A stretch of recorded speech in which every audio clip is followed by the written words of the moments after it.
It's time for another episode of the Shaun Tabatt Show, a podcast where I connect you with thought leaders from across the globe, digging into some of my favorite topics like personal development, marketing, spirituality, and pretty much any other shiny object that happens to catch my attention. Today, my special guest is Brent Gleeson, and we're going to be discussing his brand new book, Embrace the Suck, The Navy SEAL Way to an Extraordinary Life. Brent, it is truly an honor, sir. Welcome to the show. Thank you so much, Sean. It's good to see you in person and really thrilled to be on the show. Well, let's kick off our conversation today by having you share a bit of what we might call the Brent Gleeson origin story. Feel free to include your superpowers, your special abilities. For all of us meeting you for the first time, what do we need to know about you? Sure. Just a quick backstory. Grew up in Dallas, Texas. Did my undergrad education at Southern Methodist University. And interestingly, at the time, had no real vision or path towards military service. This was just pre 9/11. So, kind of a different environment, different world that we lived in back then. But at that time, I had a close friend of mine at SMU who was a year behind me in school. Now, he was actually one of these young men who had a lifelong childhood dream of one day graduating, joining the Navy, and at least attempting to be accepted into the notorious Navy SEAL training program. So I graduated. I was working as a financial analyst with a global firm based in downtown Dallas, and he and I started training together. And so just by nature, we started spending a lot of time together, more so than we did in college, and having a lot of dialogue about the implications of this journey that lay before him. And it piqued my interest, of course. So I started reading some of the books about the history of the naval special warfare community, our forefathers from the underwater demolition teams in World War II, to how we essentially cut our teeth as an elite assault force in Vietnam and some other conflicts thereafter. And long story short, I decided at some point to leave my job, join him on his journey, and engage in what I now call purposeful suffering that I reference in the new book. And in early 2000, joined the Navy, made it into the SEAL training program, which is well over a year of arguably the most arduous special operations training and selection program in the world. And by the grace of God, I guess this was part of his masterful plan. I made it through, graduated. 9/11 had occurred 2 days before my class started the advanced portion of training. That's before you get your trident, before you go to a team. And so Afghanistan had kicked off, and we already had assets downrange there. So our task unit from SEAL Team 5, once Iraq spun up, we were actually the first task unit.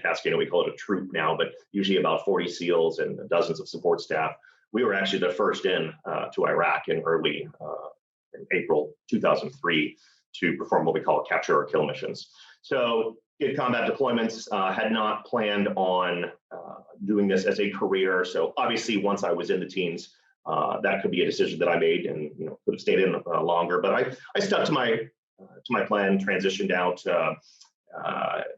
after years in, and then went immediately to graduate school for an MBA, and have then dove headfirst into the crazy world of entrepreneurship, which arguably has about the same failure rate as SEAL training. So I guess I found a taste for calculated risk over the years. So, and now currently the founder and CEO of Taking Point Leadership. We're a leadership and organizational development consulting firm. Awesome. Well, thanks for rounding out your backstory. One more question that I've always been curious. I've interviewed 4 or 5 Navy SEALs, and I've never asked this in terms of somebody washing out and ringing the bell when all the guys who are not they're still out there doing everything. How did you guys mentally deal with hearing that bell ring, knowing somebody was washing out or they were just done? It actually boosted my morale because mathematically speaking, I knew my chances just went up a little bit. But it's interesting.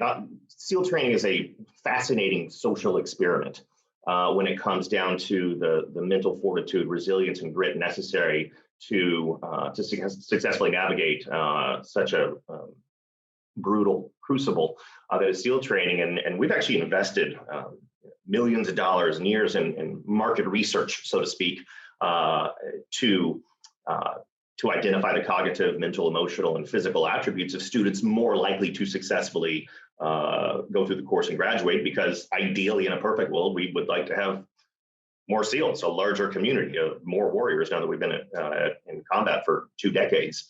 And it's interestingly, the data shows a narrative that you wouldn't possibly think of as, physical prowess and, higher education and all these great things. Well, fitness and intellect obviously play a big role.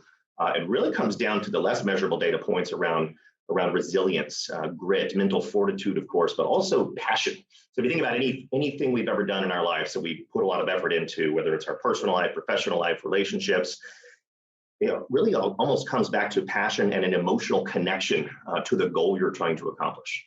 And that emotional connection keeps you focused on the long-term vision as opposed to succumbing to the pain and suffering in the moment. Let's talk about where you learned that embrace the suck mentality. Like we talked about before the interview, this seems like it could be the theme book for 2021, at least with how January has started out. But in terms of getting hold of that idea, maybe as kind of a life principle, where'd that come from for you? Sure. Yeah. Interestingly, going into this project with my second book here, I didn't realize 2020 would be such a tough year. So I feel kind of partially responsible.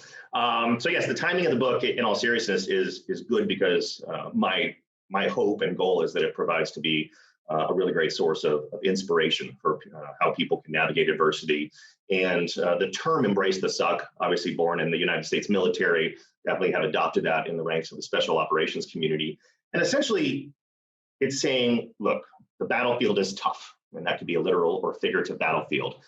Accept it, lean into it, develop a plan, take stock of your current situation, and continue to move forward. And being more intentional in the fine art and craft of comfort zone expansion, of finding ways to lean into adversity, to use pain and suffering as a pathway towards greater insight, wisdom, enlightenment, and moving more quickly out of the bunker of normal human emotion, of course, when adversity strikes of surprise, anger, disappointment, rationalization, more quickly into acceptance and developing a plan to step back onto the battlefield of life. One of the things I've talked to a lot of authors about in January is I feel like 2020, for all it's challenging, was kind of a gift because it revealed a lot of the things that were lacking or kind of the gaping holes in our relationships, our Yeah. companies, whatever it was, things we just didn't realize were there. So as we look back and see those things that are maybe pain points or concerns as we head into 2021, how do we use those? How do we begin Sure. to use those as kind of springboards into goals, things we should begin looking at hardcore for 2021? No, absolutely. And in many ways, of course, with the right mindset and approach, adversity fuels innovation, creativity, reassessment, reinvention. I can tell you from my personal experience, it forced a lot of digital transformation with my business, a lot of greater scalability in our strategies and revenue streams. It helped my wife and I look at our own personal finances and budget and realize we waste a lot of money and resources on stuff that we do not need. And so it really forces you to reinvent yourself personally, professionally. We've seen a lot of companies, organizations, large and small, go through massive amounts of rapid transformation that normally, and I wrote about this in my first book about leading organizational change, most organizations fail miserably at any type of change initiative. And that's fact-based. It's about 70% of change initiatives in an organization, large or small, fail or fall short of meeting their objectives. Whereas, and now, of course, the sad part is with COVID, a lot of businesses did fail and have to shut their doors, small businesses, restaurants, things like that. But we've also seen, and it's interesting being on the consulting side of the world with the clients we currently work with and some of the new clients who've hired us to help them navigate some of these significant changes. The organizations that are starting to thrive again and will come out of this stronger than before were successful in rapid pivoting and recapitalizing the business or digital transformation or identifying new resources or where they can cut wasteful spending and things like that. It's interesting, and that's the same thing in our personal lives when we face adversity or illness or divorce or financial hardship or we lose a business or we lose a loved one or a teammate. There are ways to find solutions in those dark times so that we can gain in wisdom and grow in our own mental fortitude. Sounds like you might be describing kind of that difference of having a growth versus a fixed mindset. I don't think everybody will necessarily know what that is. So maybe make that application just a little bit. Sure. Essentially, it's funny you asked that. We were just going over this with one of our clients today. A fixed mindset when it comes to challenges, setbacks, goals, things like that. Our fixed mindset, essentially in a simple form, is I am who I am. My skills are my skills. My flaws are my flaws. Effort and hard work aren't really necessary if I'm going down a path for things that I'm not good at or things that make me uncomfortable, because the outcome won't be desirable. Whereas a growth mindset is really one of the core tenets of resilience. When we think about the definition of resilience, where we see challenges as opportunities for growth, we see setbacks as just a normal part of the meandering path towards success, however we choose to define success in our personal and professional lives. And we think of failure as not just acceptable, but as a critical piece of growth and development in what we're trying to accomplish. And really continually setting lofty goals, planning better, executing better, debriefing with ourselves better, so that we're in a constant state of improvement. People with a growth mindset also crave transparent feedback from their peers, from loved ones, from mentors and coaches. They want to constantly learn. And that's really kind of the fundamental foundation towards either having resilience and mental fortitude, or learning how to continually develop it. When we're recording this in January, obviously it's a time of year when people think about New Year's resolution, getting more sleep, getting healthier, all the things that go with that. But and obviously, you can make shifts in your life anytime, no matter what time of year it is. But in terms of seeing something through in the long term, why are physical and mental wellness critical to the success we're looking for? Because I feel like a lot of times we'll push ourselves crazy hard, but we start eating garbage, we don't sleep enough, we stop exercising because we're so focused on the thing. But if we're not taking care of some of these other important things, we're going to end up failing in the end. Yeah, I joked about this on the Today Show interview I did last week, and they said, in your book, you say that New Year's resolutions are for losers. So now, granted, I believe all goals should be concise, measurable, time-bound, in any way, shape, or form. Now, that being said, research, I'm not sure who's doing this research, but people who kick off the year with New Year's resolutions, typically around mid-February, whatever those fitness goals, or eating healthy, or sleeping better, or professional goals, or making a career shift, whatever it might be, typically people fall significantly short of meeting those goals, or fail completely 6 weeks into the year. So it's really more about continual lifestyle choices that we make that are wrapped in permanency, not, well, January 1st, here we are. And I think a lot of people were looking forward for some reason to the new year, because kind of like we joked about earlier, everybody's like, well, I can't wait to get past 2020 and on into 2021. And there was no switch that was going to be flipped on January 1st where everything's going to be awesome. And here we are amidst arguably an even a worse situation than we were in a couple of weeks ago, with everything going on with not just COVID, but civil, social, and political unrest, and the horrible event at the Capitol, and financial and economic uncertainty, and people realizing that this year is probably going to be the same as last year. So it's really about embracing the new normal, taking stock of our current situation, our resources, threats and blockages, both personally and professionally, and developing better plans to continue to course correct and adapt on this uncertain battlefield we're all living in. You had mentioned, I think, purposeful suffering earlier. I think we're all wired to try to avoid pain, but experience will eventually show us that often that path of pain. I always say, for my church context that I work in business, it's going through that valley, that mountain we want to get to is on the other side, but the only way to the mountain is through the pain. So in terms of really seeing pain as something that can be purposeful as far as suffering, or it's the way through, and it's a fact of life. It's unavoidable. How do we embrace that to move to where we need to go, as opposed to anytime there's a little pain, we just kind of avoid it or go off in the corner and cry, I guess. Sure. Yeah.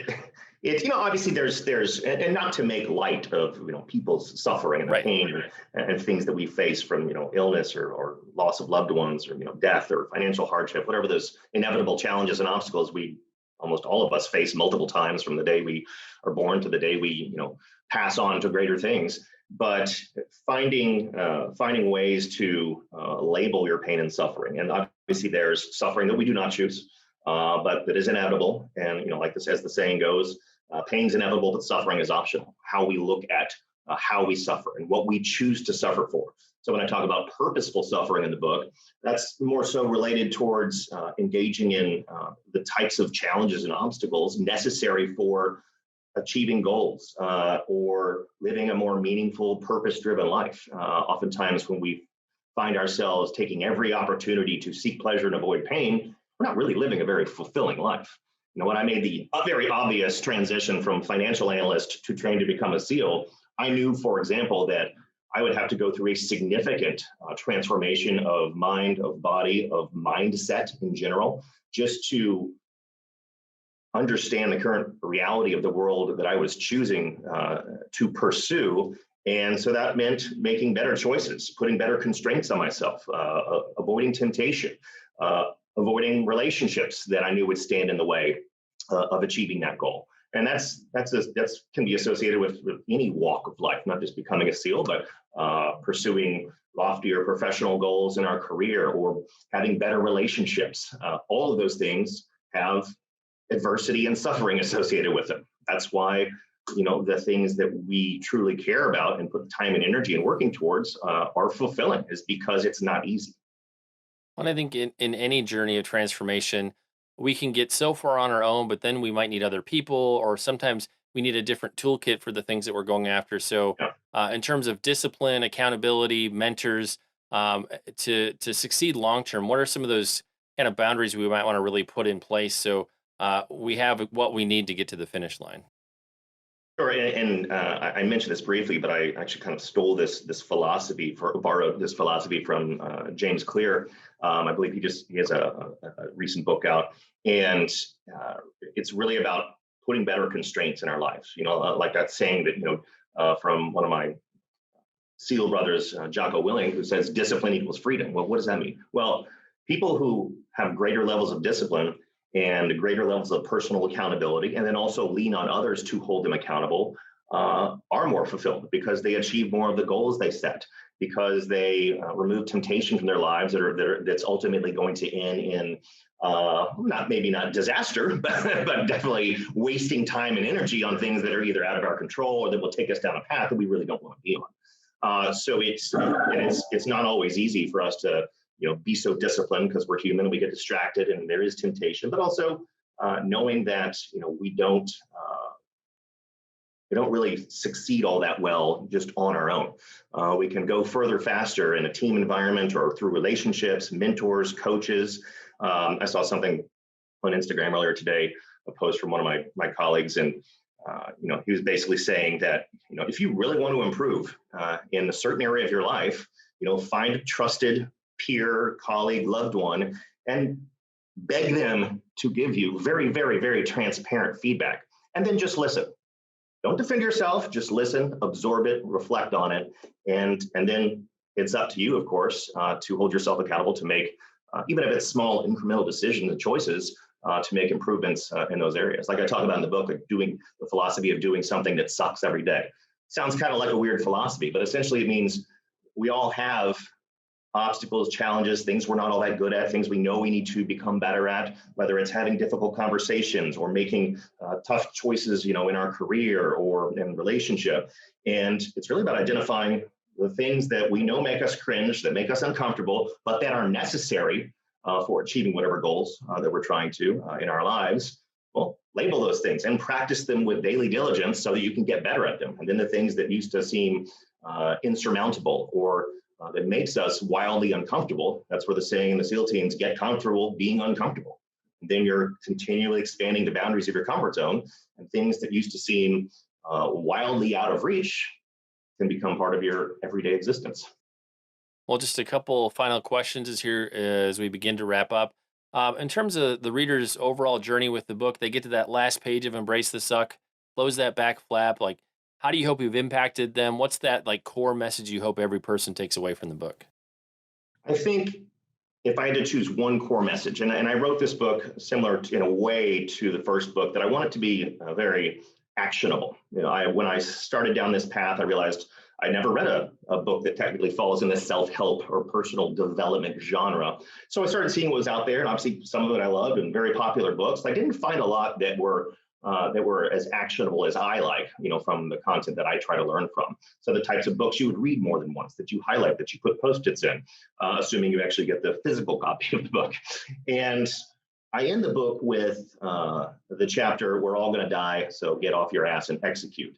And it really kind of is wrapped around the philosophy of Stephen Covey's 7 Habits of Highly Effective People. Number 2 being, think with the end in mind. Start managing that list of things you don't want to regret when this short life comes to an end. We have a significant um, power over that list of life regrets, things like the relationships we wish we had mended, the decisions that we wish we had made, the calculated risk we wish we'd have taken instead of saying, oh, I thought about doing that, but then I didn't because people said it was not a good idea. Those types of things. Start managing those now. Think with the end in mind. Design your own personal exit strategy so you can make better decisions and live more of a fulfilling, purpose-driven life while giving to causes greater than yourself. And yeah, that's where I would leave it. And one thing I'm always curious about talking to driven, highly accomplished people like yourself, people or books who have really inspired you. Anybody that stands out for you? Sure. I mean, I've definitely been very inspired by a lot of the books from my SEAL brothers, Jason Redman, whose story of amazing resilience that I share in the book. Business wise, Marshall Goldsmith, Jim Collins. Those are kind of books that, as an entrepreneur, I always found a lot of insight in. But so I kind of spend my time between business books or war books, I guess. But yeah, those are some of the ones that I've really found inspiring. Extreme Ownership by Latham Jocko, and but I'm trying to be a lifelong learner. So the more great books I can find, hopefully off the better I'll be. And take a moment to tell us a little bit about your company, Taking Point Leadership. What do you do, and who are the ideal clients for you to work with? Sure. We're a leadership and organizational development consulting firm. So we partner with our clients in many different areas. Usually it's a combination there based on needs analysis and sort of an organizational assessment, but there's always an element of leader development that could be from frontline contributors to middle managers to C-level executives. Sometimes a lot of focused on organizational transformation, leading change, culture transformation, employee engagement strategies. Usually it's a combination of everything because no organization is perfect in any of those areas, but also making sure that we tie that back to measurable performance so that you can understand how employee retention and performance is enhancing profitability, how your greater level of performance, at the mid-management level is helping you retain customers and clients. Therefore, that comes down and hits the bottom line. So we try to be financially minded in it too, not just developing leaders, but understanding how that enhances the financial performance. We're relatively vertically agnostic when it comes to the clients we partner with, but we do a lot in healthcare, medical technology, pharmaceutical, finance, energy, construction and manufacturing. But if you look at our client list, it's a slew of medium to enterprise Fortune 100 companies, and many of them are all over the world. And Brent, for the listeners, the viewers who'd like to connect with you, find out more about the book, where can we connect with you on the web? Sure. Professionally, I'm on LinkedIn from a social media perspective. I am on Instagram at Brent_Gleeson. I am on Twitter as well. And the company website is takingpointleadership.com. And like we do with every episode, we'll have detailed links in the show notes, places where you can connect with Brent and pick up your very own copy of his new book. It's time to bring this episode of the Shaun Tabatt Show to a close. Many thanks for being a part of my conversation with Brent Gleeson. Once again, our book today was Embrace the Suck, the Navy SEAL Way to an Extraordinary Life. Again, if you'd like to find out more, head over to their company website. You can find that at takingpointleadership.com. And Brent, I just want to say thank you so much for sharing with us today. It's been an honor. It's been a pleasure to have you on the show. Thank you, sir. Let's do it again sometime.